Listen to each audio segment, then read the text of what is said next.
cultura é de grande prazer, de muita importância. Então, fiquem à vontade. Eu peço para que vocês fiquem em casa.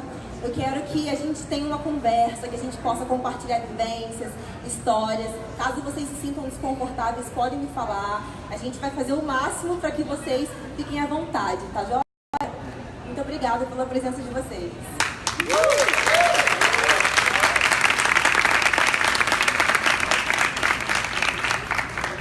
Nós temos aqui na mesa a nossa querida Isa Jorge. A Isa, maravilhosa, ela é rainha do bloco Filhos de Gandhi.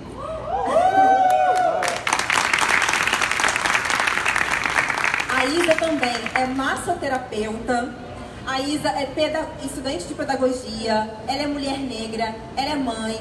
A Isa também estuda desde 1998 o bloco baiano Ilê Aie. Estuda e desfila nesse bloco. Então nós vamos ter essa mulher maravilhosa com a gente na tarde de hoje na mesa.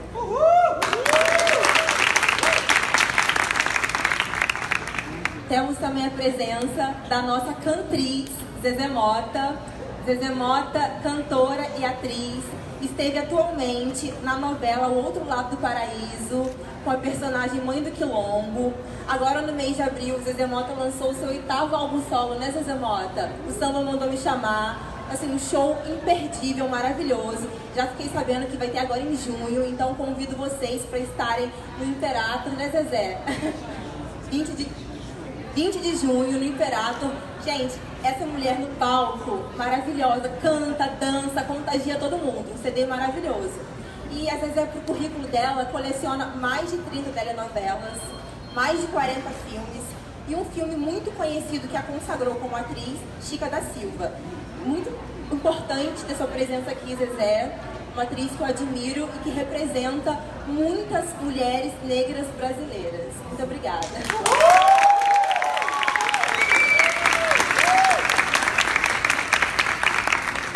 E Licínio, eu acompanho o trabalho do Licínio, está com um movimento muito bacana, ele faz parte do Coletivo Preto, ele é dramaturgo, é roteirista, ele é diretor, ator, produtor, assim, um homem multifacetado.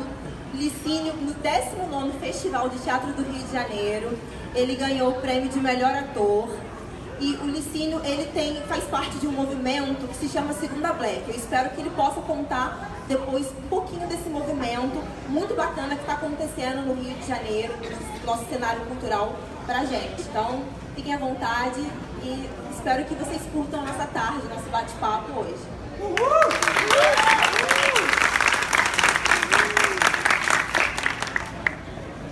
Vou começar uma perguntinha para nossa querida Isa.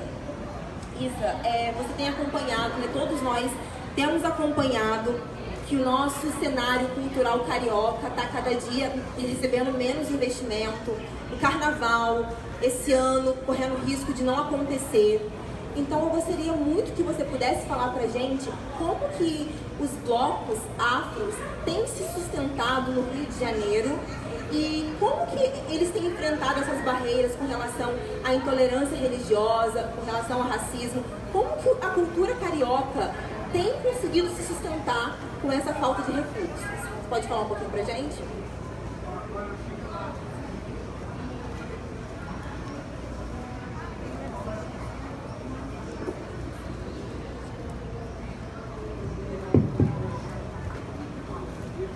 Boa tarde a todos e todas.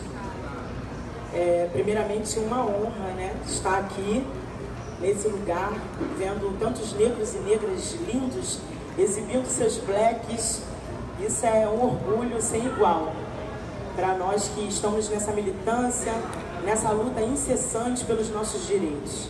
Então, um salve a toda a nossa ancestralidade que nos permite estar aqui, compartilhando esse momento que há de ser riquíssimo. Então, quando nós pensamos em arte e cultura negra, mergulhamos num universo bem amplo que pode se tomar várias vertentes, né? Várias direções. Direcionando para os blocos afros e afoxés, que é o meu âmbito de atuação direta, é bem complicado, bem difícil quando nós falamos sobre sustentabilidade. Os blocos afros e afoxés não trabalham só, não é um trabalho individual, não tem como nós fazermos, executarmos as nossas ações individualmente. É necessário um contingente coeso e grande para que nós consigamos executar as nossas ações, que normalmente vem através dos shows, do canto, do toque, da dança,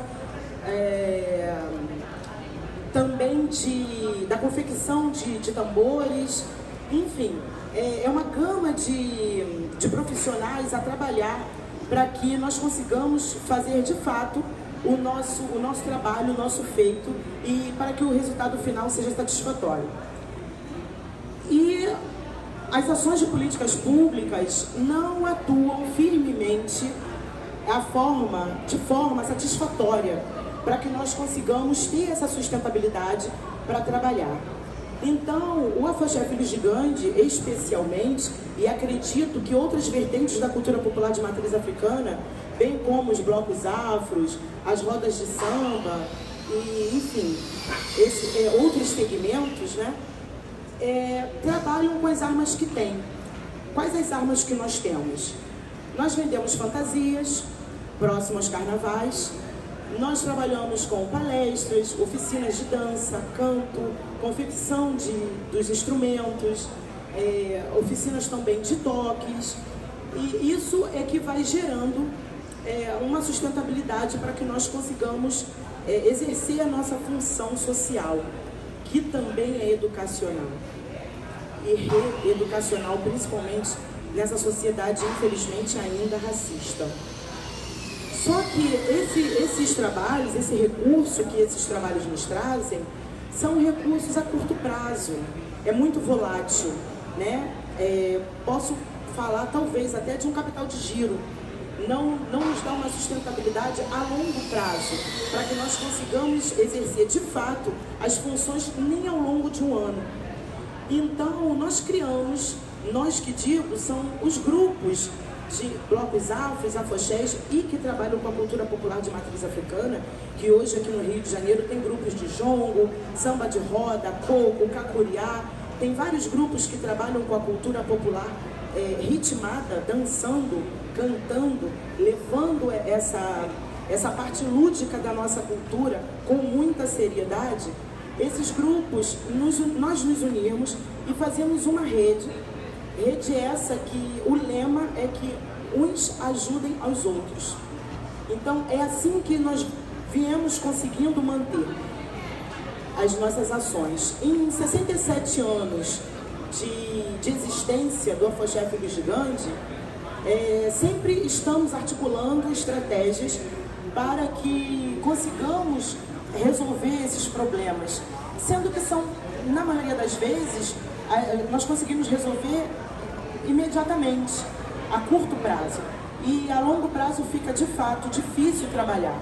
Mas nós temos garra, temos amor e respeito para a cultura e amor e respeito para aqueles que dependem da cultura, porque existe muito isso. A cultura salva. A cultura cantada, falada, tocada, interpretada, salva vidas. Já vi algumas vezes, e pretendo ver muito mais, jovens, adolescentes, adultos também, trocarem um caminho negativo por um caminho positivo, pela cultura. Então, a nossa responsabilidade é essa. A nossa responsabilidade para com a cultura, na maioria das vezes, o nosso objetivo não é o fim lucrativo, e sim o fim de ter adeptos e pessoas que possam viver saudavelmente a partir da nossa cultura. É isso.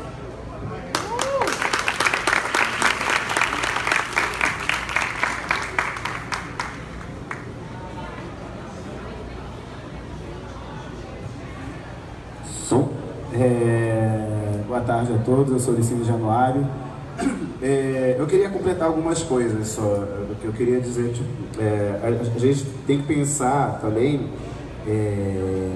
quem são os maiores, as maiores pessoas beneficiadas com o carnaval, né?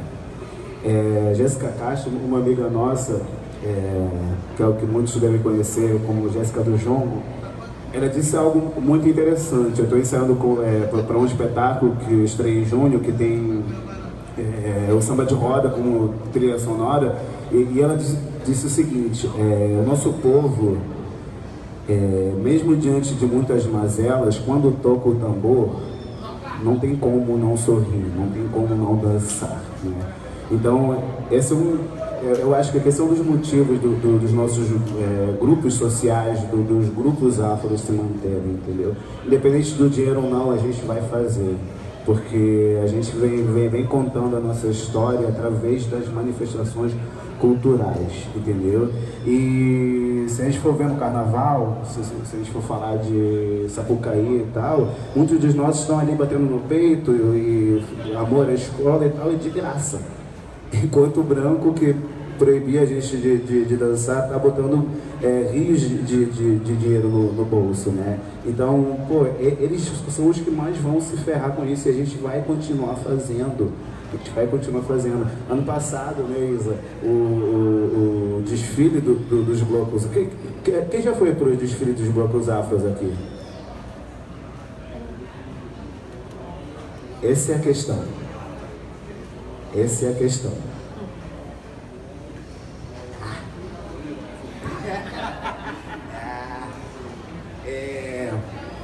Eu comecei a fazer teatro através da capoeira, do samba de roda, do jongo, do afoxé.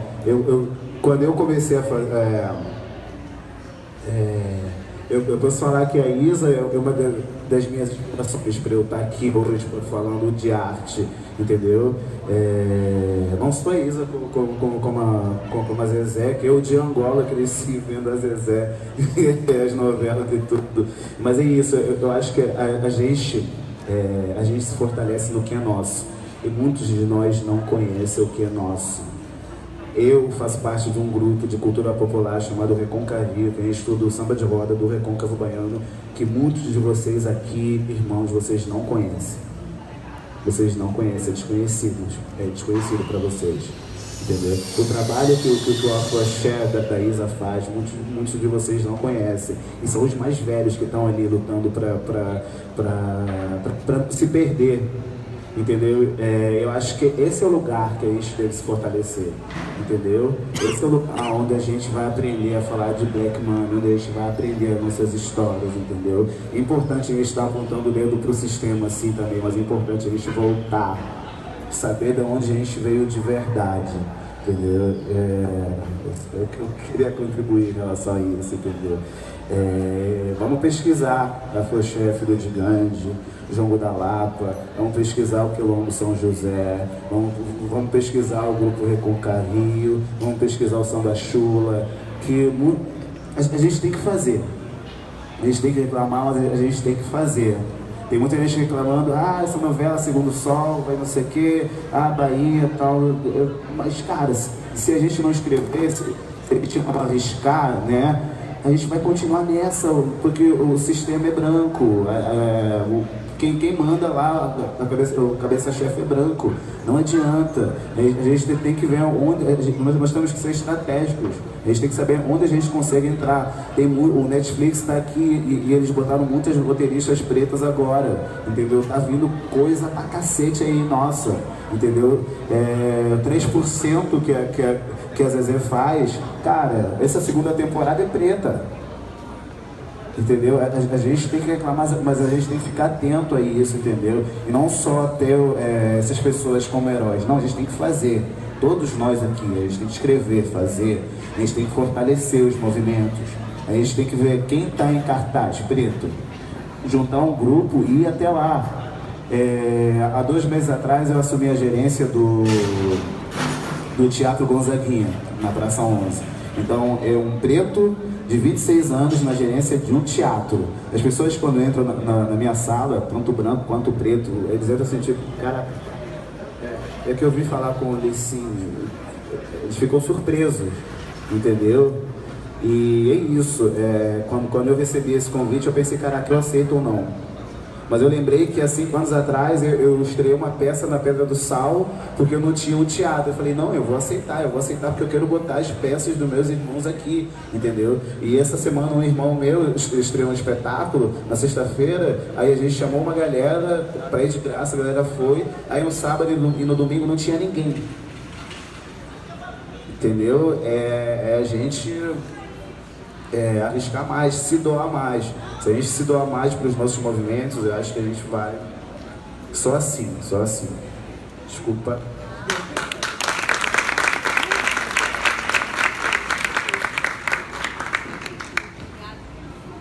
Obrigada, Licínio.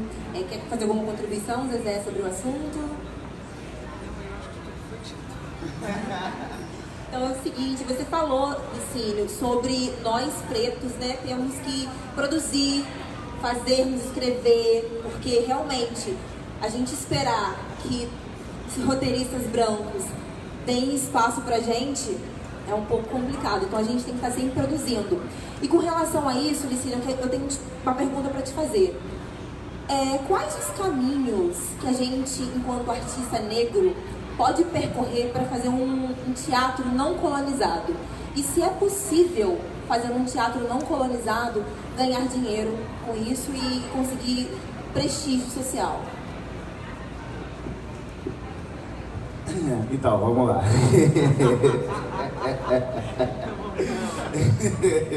Então, como eu falei, nós temos que ser estratégicos, né?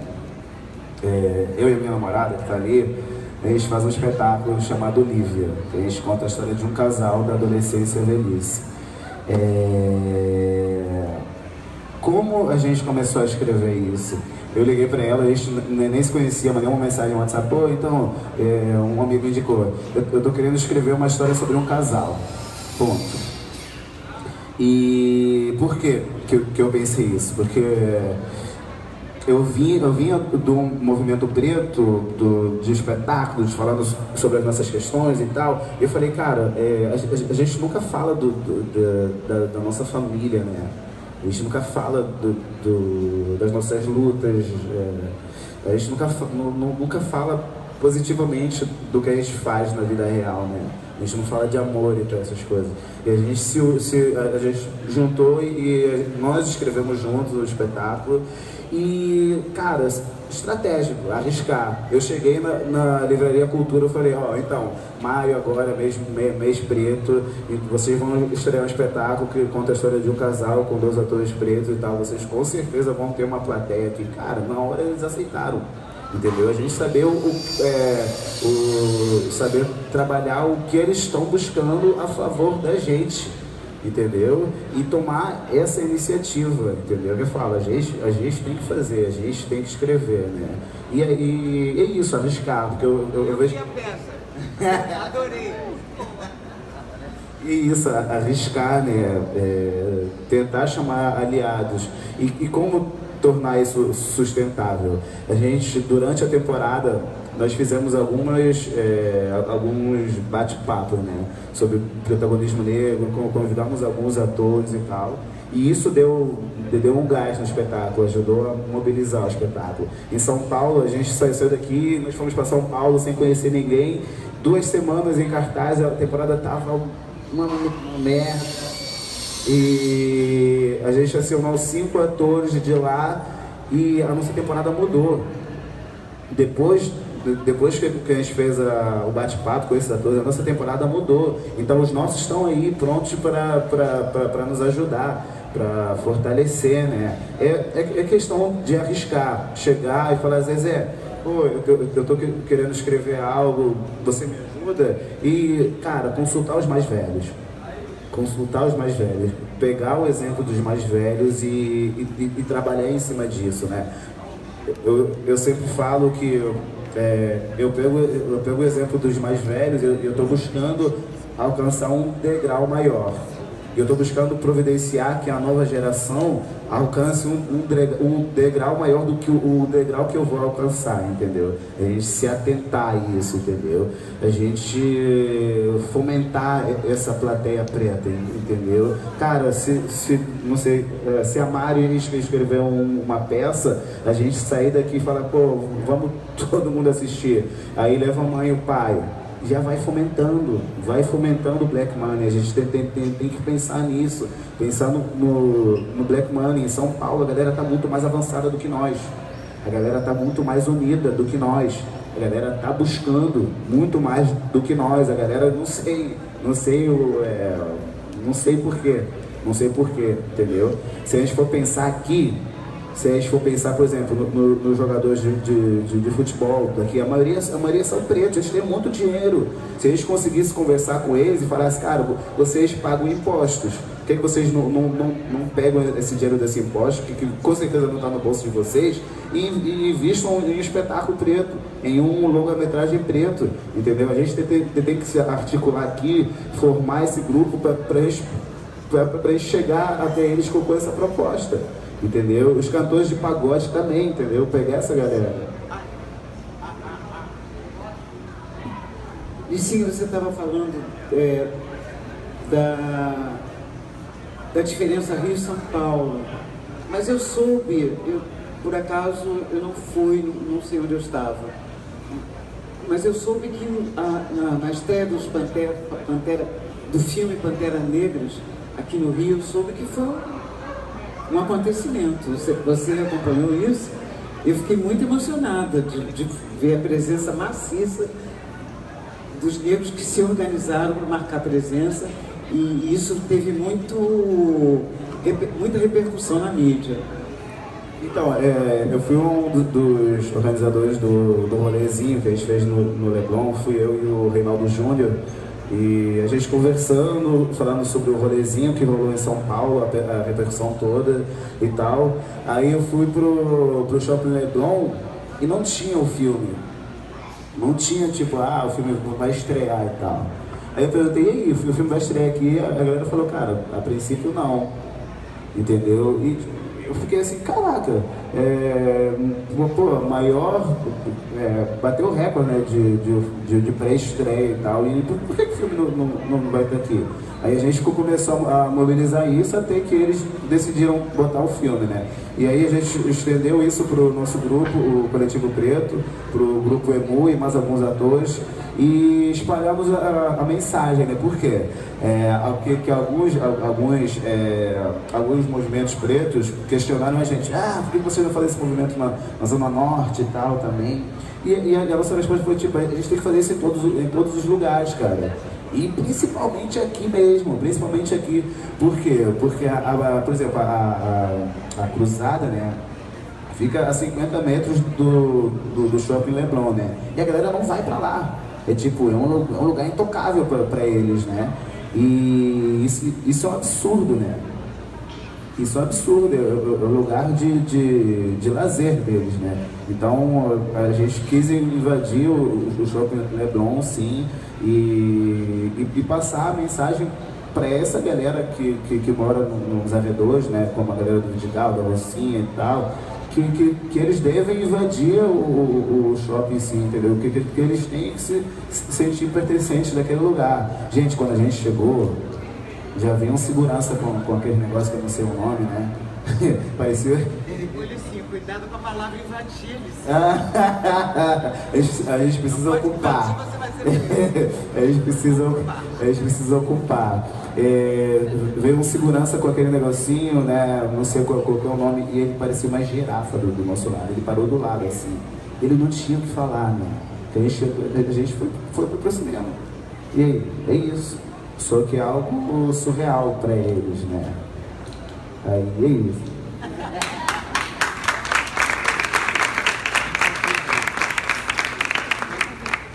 Então, irmão, voltando lá no princípio da sua fala, eu gostaria de fazer de completar assim um pouquinho, que eu acho que nós precisamos usar a nossa arte e cultura negra, mas ofertá-la a todos. Nós não podemos fazer arte e cultura negra só para negros. né? Nós temos que aproveitar a nossa arte e cultura e utilizá-la como educação e reeducação. E quando você fala em ocuparmos os espaços, sim, todos, Zona Sul, Zona Norte, Zona Oeste, Rio, Salvador, São Paulo, enfim, onde as portas se abrirem é muito importante nós irmos. Mas com essa consciência de que nós temos um trabalho educacional e reeducacional para todos, não só para a nossa tribo, né? Porque é super confortável nós oferecermos a nossa arte a quem já nos ama, a quem já ama a nossa arte, a quem nós sabemos que vai nos aplaudir. Então quebrar essas pedras também faz parte da nossa missão.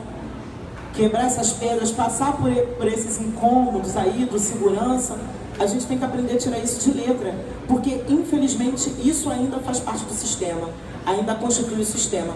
E a nossa arte, a nossa cultura, ela vem para desmistificar tudo isso.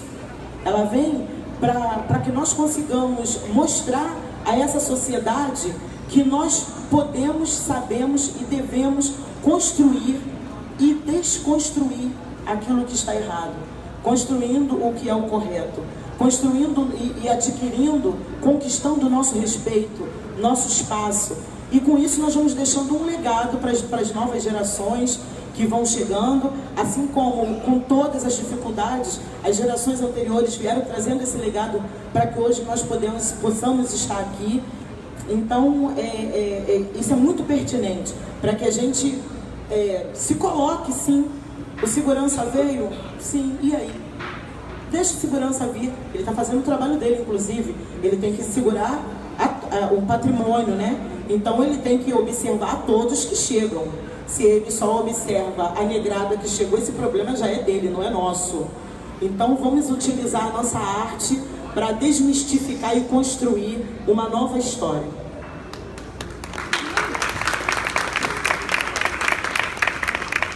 A sua pergunta falava sobre cultura, teatro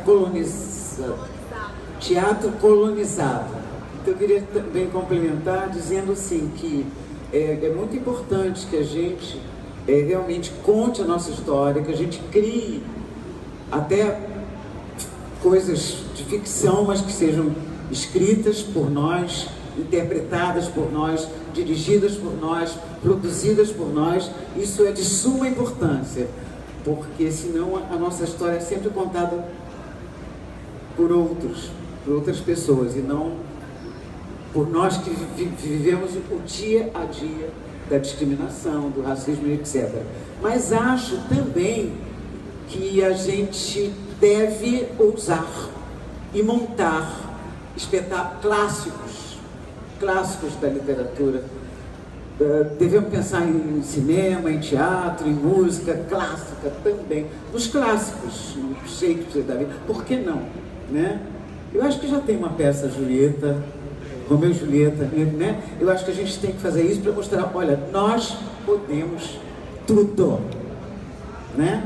Eu me lembro que eu fiz parte de um projeto chamado A Arte de Representar Dignidade, que era um curso de teatro nas comunidades carentes. E aí eu convidei uma vez um diretor, que Deus o tenha, Maurício Abud, para dirigir uma peça. E ele escolheu uma peça do Saramago,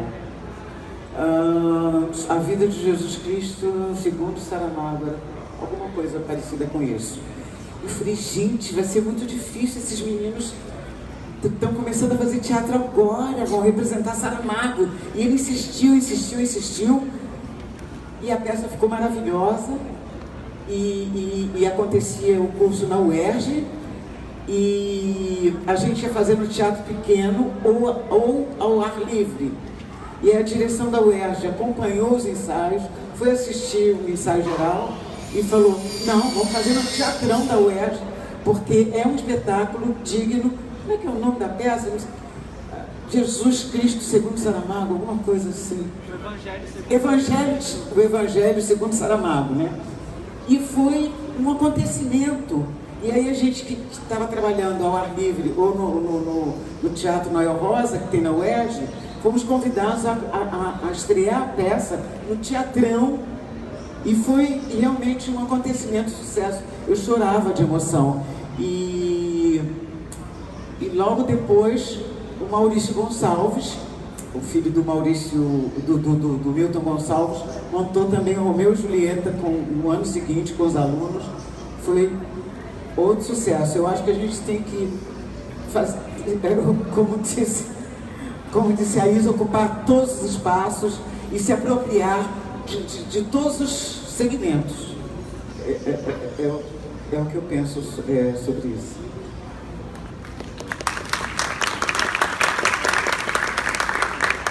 Zezé, você acabou de falar sobre ocupar todos os segmentos, né? Então vou fazer uma pergunta sobre isso. Eu quero saber um pouquinho da carreira, porque é clichê, mas saber assim, frente a frente, me motiva muito. Temos amigos atores aqui que sempre motivados também, né, pela sua carreira. Eu queria saber, Zezé, como que foi pra você entrar na TV, no teatro e no cinema, sendo uma das poucas mulheres negras, né, na sua época? E se você considera que essa trajetória artística foi construída através da história única, você sempre sendo exceção nos espaços que ocupava? Pode falar um pouquinho sobre?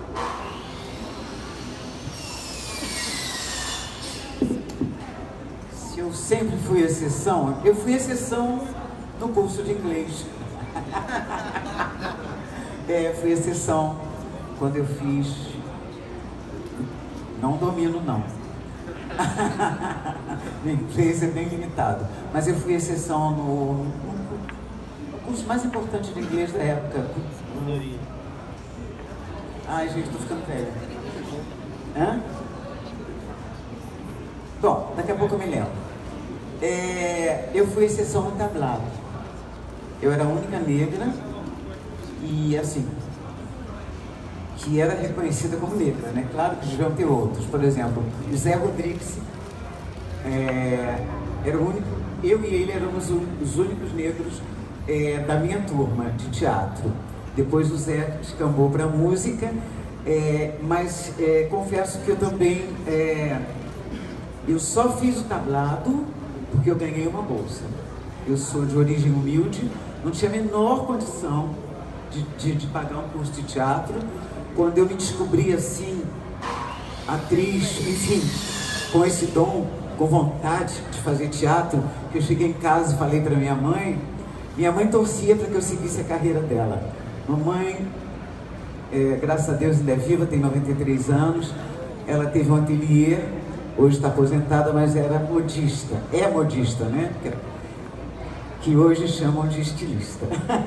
E ela teve um ateliê durante 30 anos, fez cinema, fez teatro, fez carnaval, fez tudo. E meu pai era músico. E aí quando eu cheguei dizendo assim, nossa, eu descobri que eu quero na vida, eu quero ser atriz. Porque, assim, desde pequena, assim, desde o colégio interno, fui criada no colégio interno, Asilo Espírita João Evangelista, aqui em Botafogo, na Visconde Silva, 92, desde o colégio interno, naquelas datas históricas, estava eu lá me exibindo com um poema, dizendo um poema, cantando uma música, fazendo alguma coisa. E eu tive o privilégio de estudar na Cruzada São Sebastião, embora não fosse moradora da Cruzada São Sebastião, mas eu queria estudar. E minha mãe dizia assim, não, é preciso que você trabalhe para nos ajudar, porque às vezes o ateliê não tem muito movimento, às vezes seu pai não tem muito baile para fazer, eu preciso que você trabalhe. Nossa, ai meu Deus, quero tanto estudar. Aí eu descobri que a namorada do meu irmão, que morava na Cruzada São Sebastião, e eu morava ali no edifício Maracanã, vocês conhecem? Maracanã, na Bartolomeu Mitre, é um edifício imenso, de classe média baixa. E aí meu irmão namorava uma moça na Cruzada, e aí eu soube que tinha curso ginasial que eu não tinha feito, estava parada nos estudos, descobri que tinha um curso ginasial na Cruzada. Eu falei, mãe, eu quero estudar à noite então, já que eu preciso te ajudar na costura durante o dia. Aí ela falou, não, é muito perigoso, você é muito nova, sair de noite, não sei o quê. Aí meu irmão falou, não, eu posso levá-la, porque eu vou toda noite ver a minha namorada.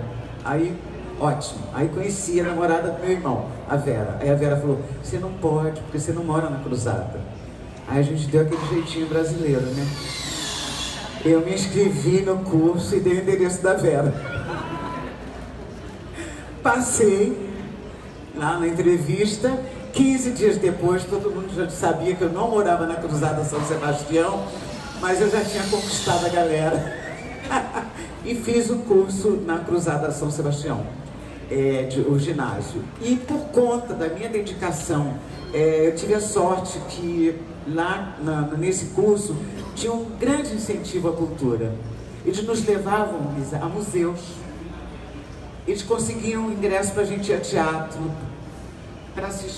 para balé. Eles convidavam pessoas para fazerem, como é que se diz?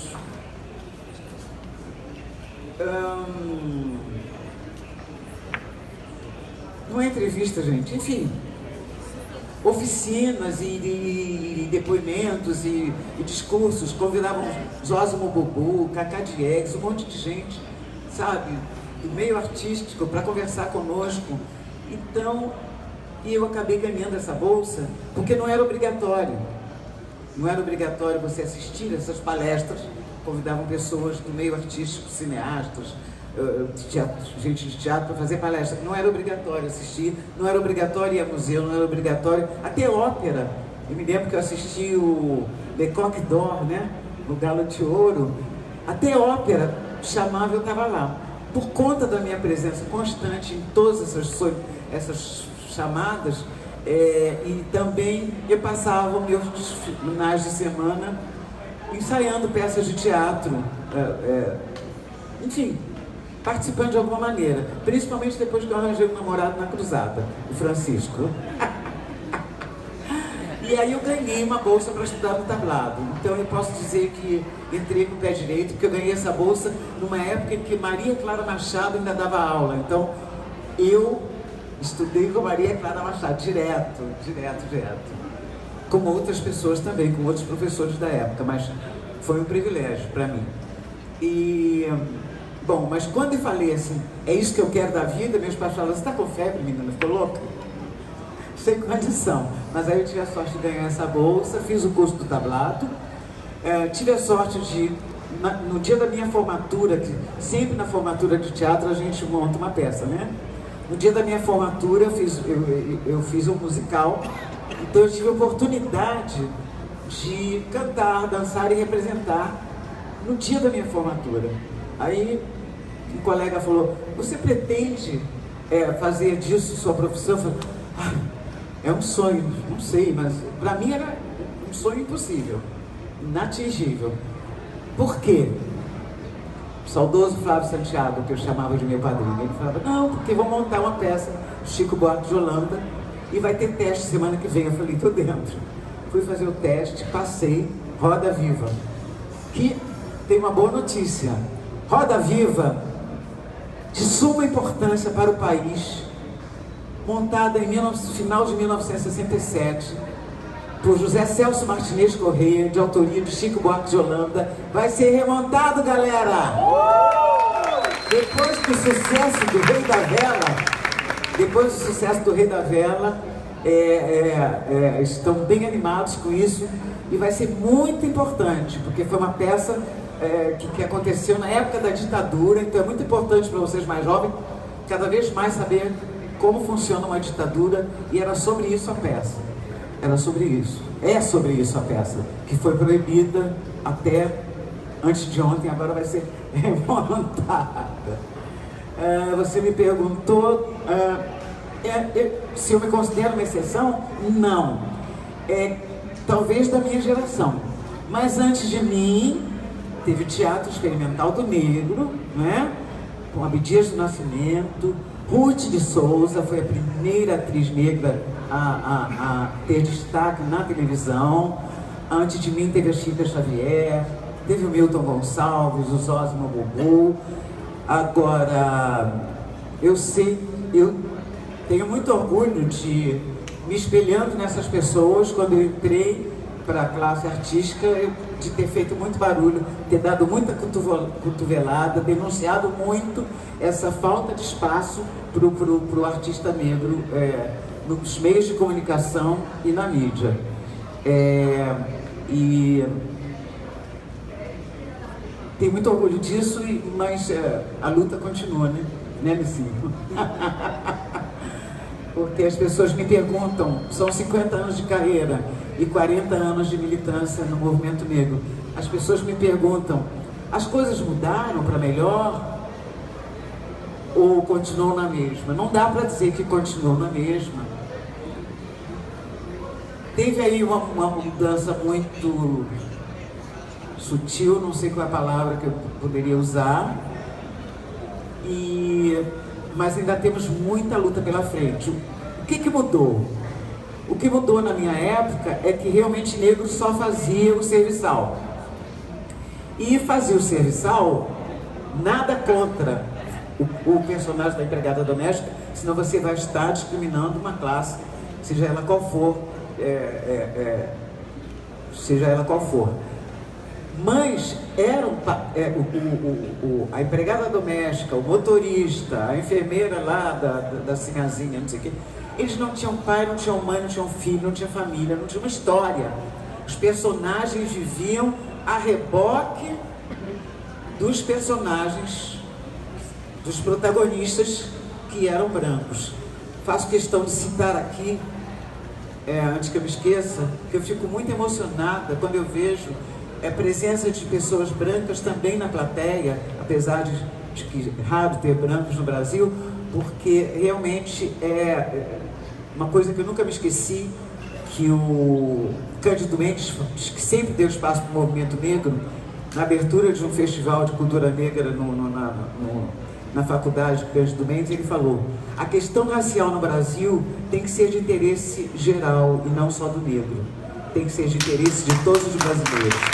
Então eu fico muito emocionada quando eu vejo que temos parceiros brancos também junto conosco nessa luta contra o racismo no Brasil. É tanta história para contar que eu me perco às vezes.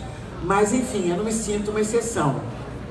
Talvez na minha geração, E eu aproveitei que eu tive espaço na mídia, que eu tive espaço no teatro e comecei a pensar, quando as coisas deram certo para mim, cadê todo mundo?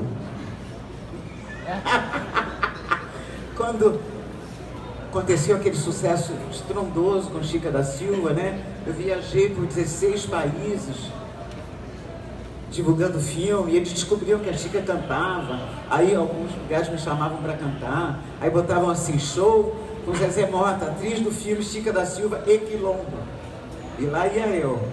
Mas quando acabou aquele tumulto todo, que eu olhei em volta e falei, sei, e aí, cadê todo mundo?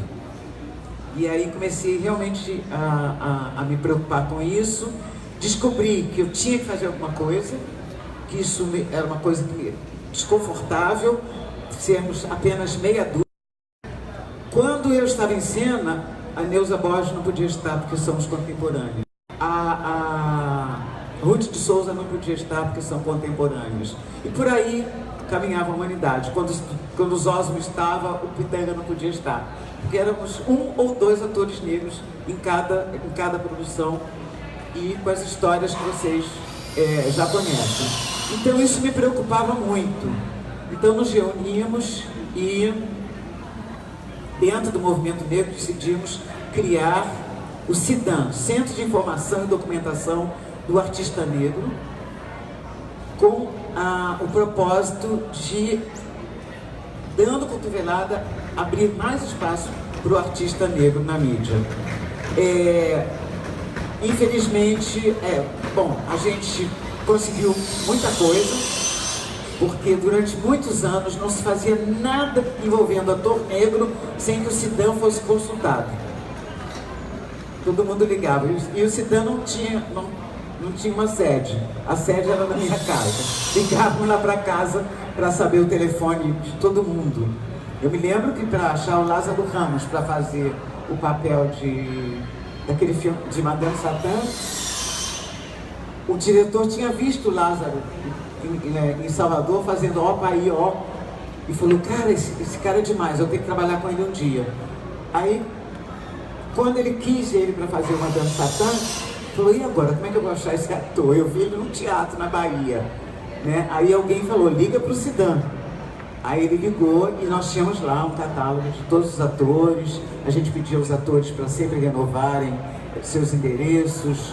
E era uma luta danada, porque de repente o cara se separava, ligava para lá, a mulher falava, não sei, tem raiva de quem sabe. E a gente tinha que batalhar para achar o ator para poder ocupar um espaço que estava sendo oferecido para ele. E o Sidan deu um filhote que foi um curso de teatro que era patrocinado pela dona Ruth Cardoso, não com dinheiro público, mas com dinheiro de empresas privadas, que era esse curso de teatro nas comunidades. Isso, infelizmente, está tudo meio parado. O último presidente do Sidan foi o Pompeu, e muito antes do Pompeu se despedir da gente, ele entrou em depressão, e aí ficou difícil para ele administrar o Sidan, já que ele não estava em condições de administrar nem a carreira dele por falta de emprego, de dinheiro. Enfim, ele tinha que se preocupar com a sobrevivência dele.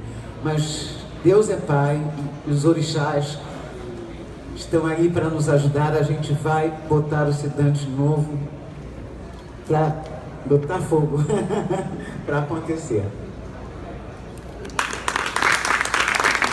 Obrigada, José. História linda, trajetória maravilhosa. É muito motivante poder ouvir a sua história, a história da Isa, Licínio, porque a gente está acostumado, né, a saber histórias de atores brancos e aí a gente fica se sentindo triste, desesperançoso. Então, quando a gente ouve relatos como o seu, a gente fica com esperança. E é muito bom poder sonhar. É lindo demais. Obrigada. Eu fico muito feliz que eu recebo muitas cartas. Agora, cartas. Olha, ainda sou do tempo do LP, das cartas. Agora e-mails.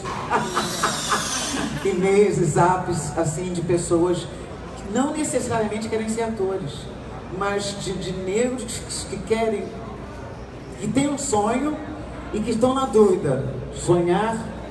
Se sonhar é possível.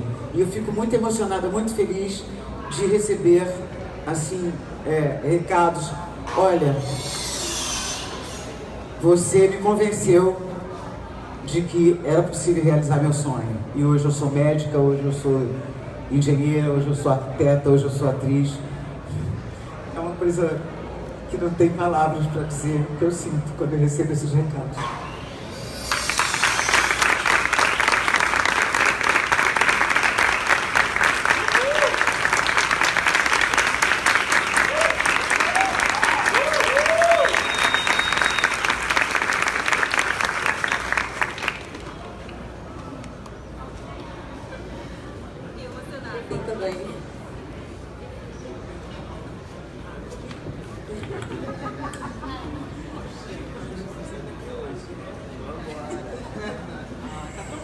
Então, essa fala da Zezé realmente é muito emocionante, porque a nossa luta é muito grande para que nós consigamos, até a gente conseguir chegar a alcançar os nossos objetivos, né? Porque são tantas podas, são tantas dificuldades para que a gente consiga chegar onde nós queremos, são tantas pessoas a nos dificultar, a dizer que nós não vamos conseguir. Então, essa fala da Zezé realmente é pertinente e emociona, sim. Eu tô aqui já emocionada há muito tempo, me segurando, querendo fazer a durona. Porque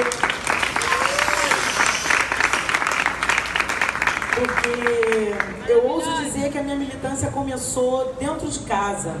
A minha militância começou no tapete da sala da minha casa.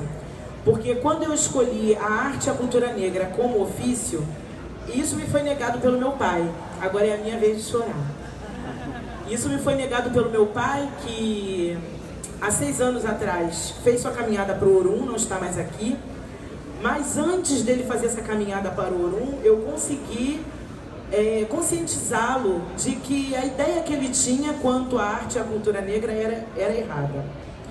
E, com licença às crianças, o meu pai, quando eu disse ao meu pai que eu queria ser uma bailarina afro, o meu pai disse a mim que isso jamais aconteceria na família dele, porque na família dele não poderia ter piranha. E aí eu fiquei pensando, gente, mas para ser piranha tem que ser bailarina afro? Uma coisa depende da outra, né? Papai não sabia. E eu vim nessa luta, brigando com ele. Meu pai era um ditador, um paizão, que me faz falta até hoje, mas era aquele da última palavra, né? Nós tínhamos que obedecer o que ele dizia. Se ele entendesse que era o correto, todo mundo tinha que entender que era o correto. E hoje eu me vejo entre tantos outros lugares importantes para mim, aqui. E o que me trouxe aqui, ao lado da Zezé e diante de todos vocês, ao lado do Licínio, que é meu irmão de vida, foi a dança afro. E eu venho quebrando essas pedras, quebrando esses tabus, derrubando essas barreiras, desde sempre, desde que eu vi a dança afro pela primeira vez e me encantei e escolhi isso para mim. E estando à frente do Afoxé Filho Gigante, como rainha do Afoxé Filho Gigante, eu quebro também um outro tabu que é muito, que dói demais, que é o de ser gorda. A mulher gorda não é valorizada, a mulher gorda é dita como feia, né, que não condiz ao padrão de beleza. Oi?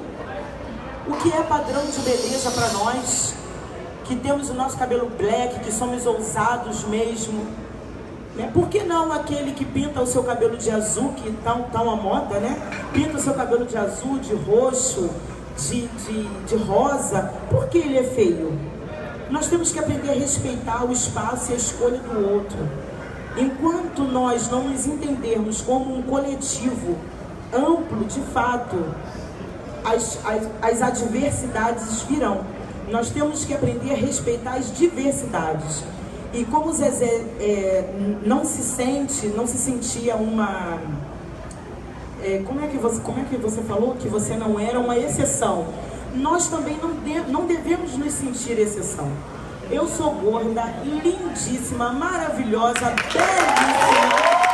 Me amo assim. E convido a todas as gordinhas a se amarem, se entenderem assim. Porque é a nossa verdade, é a nossa realidade. Não adianta nos olharmos no espelho e estarmos convergentes aos padrões de beleza, né, que é dito por aí afora, e aqui dentro está vazio, está triste, está quebrado, está fragmentado. Então o importante é nós nos entendermos. Primeiro, nós precisamos saber quem somos, aonde estamos e para onde queremos ir. E é importante também tomarmos um caminho justo, correto, né, respeitando aos espaços alheios, para que a gente consiga alcançar os nossos objetivos.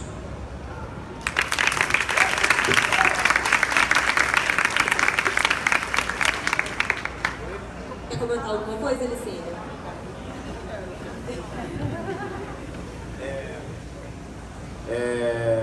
Eu só queria salientar, gente, que o empoderamento preto é mérito das mulheres pretas. Que a gente saiba disso. Só isso. Porque a gente não fala de racismo, nós, homens héteros, a gente não fala de racismo, a gente não tem a coragem de chegar e fazer o que as mulheres pretas, youtubers, têm feito, entendeu? Que, enfim, a internet é que ajudou a gente a chegar nesse lugar, entendeu? E aqui, um monte de gente preta aqui com cabelo do natural e tal, entendeu? Para que a gente respeite e dê um mérito à mulher preta, só isso.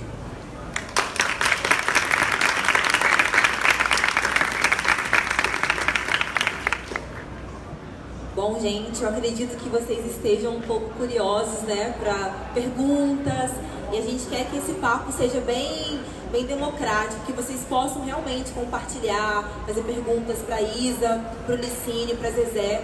Só que a gente está com um tempo um pouquinho apertado, então nós vamos precisar que as perguntas sejam bem sucintas e objetivas, tá joia? Eu vou abrir o espaço para pergunta, mas antes disso eu vou ressaltar uma coisinha para vocês.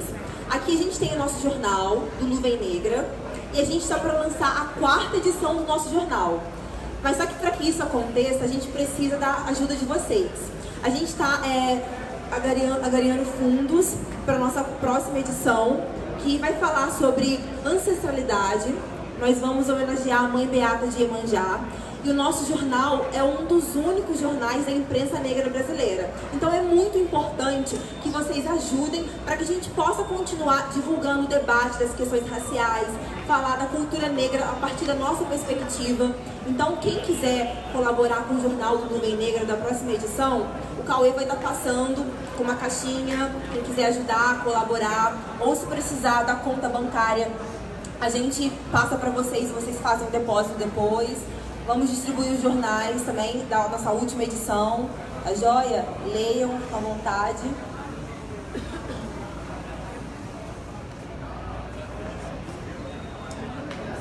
E agora eu vou abrir o espaço para perguntas, tá? Se alguém tiver uma pergunta para fazer, levante a mão que o microfone vai até você.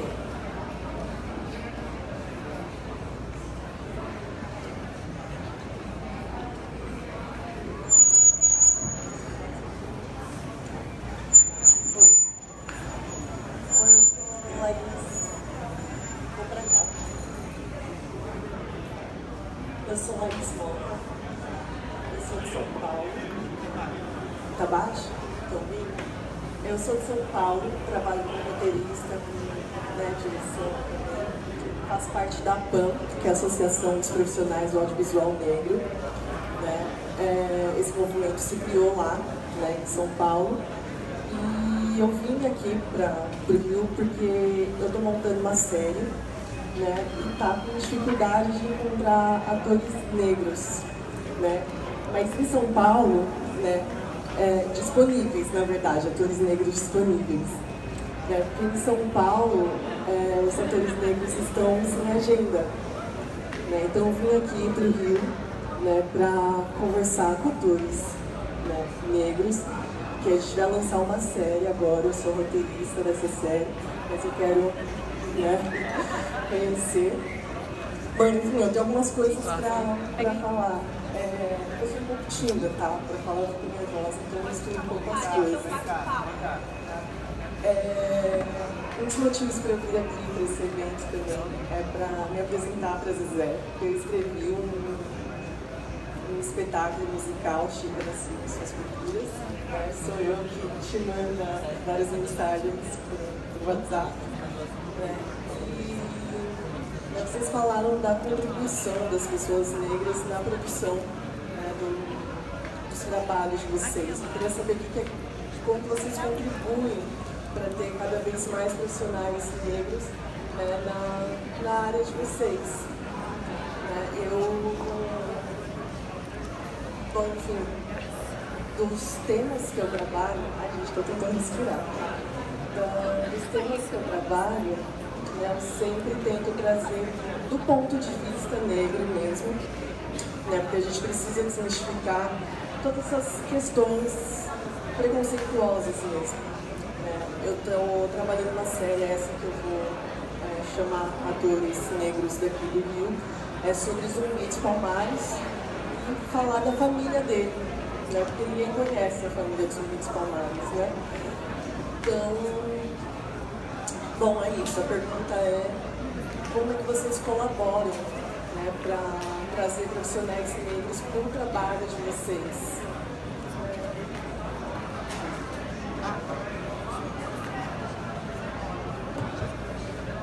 Já nos falamos várias vezes por telefone. Pode me ligar. O que precisa é dos atores que você está procurando, e conte conosco.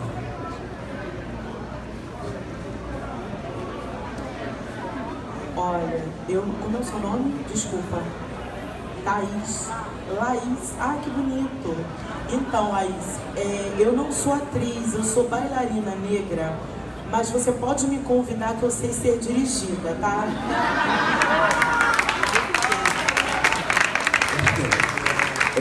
Então, eu vou dar como exemplo os nossos trabalhos do coletivo,